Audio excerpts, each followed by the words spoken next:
તો ફરી એકવાર હું પાર્થ સોદાગર આપ સૌ વિદ્યાર્થીઓનું મારી YouTube ચેનલ પર હાર્દિક સ્વાગત કરું છું.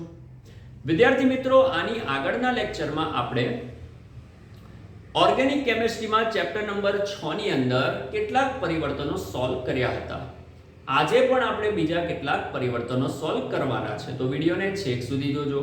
જો આ વિડીયો તમને ગમે તો એને લાઈક અને શેર કરજો.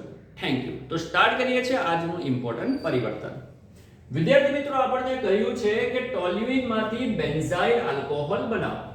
તો ભાઈ સૌથી પહેલા તો આપણે ટોલ્યુઇન લખી દઈશું. ટોલ્યુઇન નો મતલબ આપણે લખી દઈશું બેન્ઝીન અને એના માથા પર આપણે મૂકી દેવાનું CH3. તો વિદ્યાર્થી મિત્રો, આને કહેવાય છે ટોલ્યુઇન. હવે એમાંથી મારે બનાવવો છે બેન્ઝાઇલ આલ્કોહોલ. વિદ્યાર્થી મિત્રો, આપણે લોકો જાણીએ છીએ કે બેન્ઝાઇલ આલ્કોહોલનો મતલબ શું થાય કે આ જે બેન્ઝીન છે એના માથા પર CH2 અને OH. જ્યારે આપણે બેન્ઝીનના માથા પર CH2 અને OH મૂકીએ ને તો આને કહેવાય બેન્ઝાઇલ આલ્કોહોલ. હવે વિદ્યાર્થી મિત્રો, આપણે આમાંથી આ બનાવવું છે. કેવી રીતે બનાવીશું? તો જુઓ, સૌથી પહેલા શું કરવાનું, તમારે આનું ક્લોરીનેશન કરવાનું. વિદ્યાર્થી મિત્રો, બધાને ખબર છે કે ક્લોરીનેશન જ્યારે પણ તમે કરો છો ને તો તમે બે રીતે કરો છો.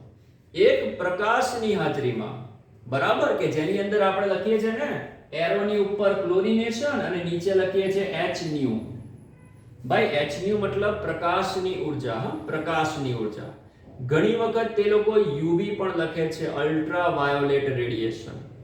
તો જ્યારે પણ UV કે HNu લખે ને તો તમારે સમજી જવાનું શું કે ક્લોરીનેશન પ્રકાશની હાજરીમાં થયું છે, બરાબર. અને બીજું ક્લોરીનેશન તમે જાણો છો ઇલેક્ટ્રોન અનુરાગી વિસ્થાપન પ્રક્રિયાનું. જાણો છો ને કયું? જેમાં તમે લોકો Cl2 ની સાથે શું લખો છો? નિર્જળ FeCl3 લખો છો ને, જોયું છે ને? હા. હવે હું શું કરીશ, અહીંયા ક્લોરીનેશન કરીશ, પણ કયું? પ્રકાશવાળું. કેમ પ્રકાશવાળું, કેમ સરા નહીં એ પણ તમને સમજાવું છું, શાંતિ રાખો. પહેલા જોજો, જ્યારે પણ ટોલ્યુઇનમાંથી આ બનાવવું હોય ને તો તમારે સૌથી પહેલા આંખો વીંચીને પ્રકાશવાળું ક્લોરીનેશન કરવાનું. હવે પ્રકાશવાળું ક્લોરીનેશન કરીએ તો શું થાય તે જોજો. તમારે તમારા મગજમાં એક વસ્તુ ફિટ કરી દેવાની કે જ્યારે પ્રકાશવાળું ક્લોરીનેશન આપણે કરીશું ને તો તેની અંદર બેન્ઝીન રિંગને કોઈ છેડવાની નહીં. જ્યારે પણ પ્રકાશવાળું ક્લોરીનેશન આપણે કરીશું ને તો તમારામાંથી કોઈએ બેન્ઝીનની રિંગને છેડવાની નહીં. Benzene ring as it is રહેશે. ચેન્જીસ ક્યાં થશે? આનામાં. શું ચેન્જીસ થશે સમજો. જ્યારે પણ આની પ્રક્રિયા આની સાથે થશે તો આમાંથી એક હાઇડ્રોજન જતો રહેશે અને એક ક્લોરીન બેસી જશે. તો બોલ, હાઇડ્રોજન કાઢો તો CH2 અને એક ક્લોરીન બેસાડો તો Cl. મળ્યું કે ના મળ્યું? Benzyl chloride. ઓકે, સમજો.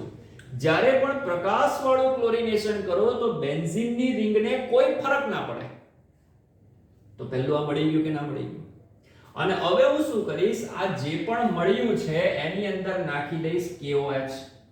અને બધાને ખબર છે કે KOH શું કરશે? K અને Cl ને ભગાડી દેશે. જેવો તમે KOH નાખશો, તમારો K અને તમારો Cl ભાગી ગયા અને OH ચીપકી ગયો. મળી ગયું ને બેન્ઝાઇલ આલ્કોહોલ છે ને. હવે વિદ્યાર્થી મિત્રો સમજો, ક્લોરીનેશન કેમ પ્રકાશવાળું કરવાનું, આ ક્લોરીનેશન કેમ નહીં કરવાનું?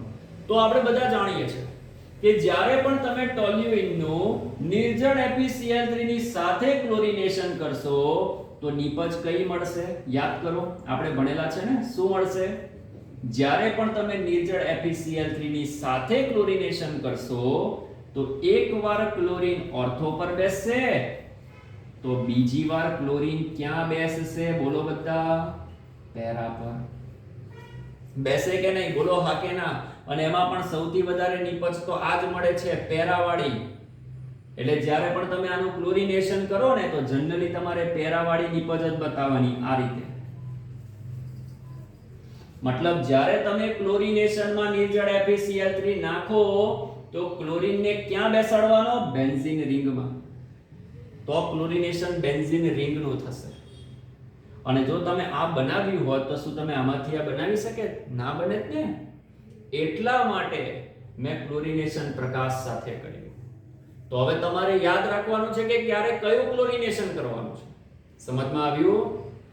પ્રકાશવાળું ક્લોરિનેશન કરશો તો અહીંયાથી H જશે અને Cl બેસશે. અને FeCl3 વાળું ક્લોરિનેશન કરશો એટલે કે ઇલેક્ટ્રોન અનુરાગી વિસ્થાપન કરશો તો તમારો Cl બેન્ઝીન રિંગમાં બેસશે. શું આમાંથી આ બનાવી શકાય? ના બને. એટલા માટે થોડુંક યાદ રાખવું પડશે અને આ રીતે પ્રક્રિયા કરવી પડશે. ઓકે, તો આમાં પણ તમે કંઈક નવું શીખ્યા. ઓકે, તો નેક્સ્ટ વિડિયોની અંદર બીજું એક આવું સારું મસ્ત પરિવર્તન લઈને આવીશ. ત્યાં સુધી વિડિયોને જુઓ શાંતિથી, શેર કરો, લાઈક કરો અને મારી ચેનલને જો સબસ્ક્રાઇબ ના કરી હોય તો કરી લેજો. Thank you.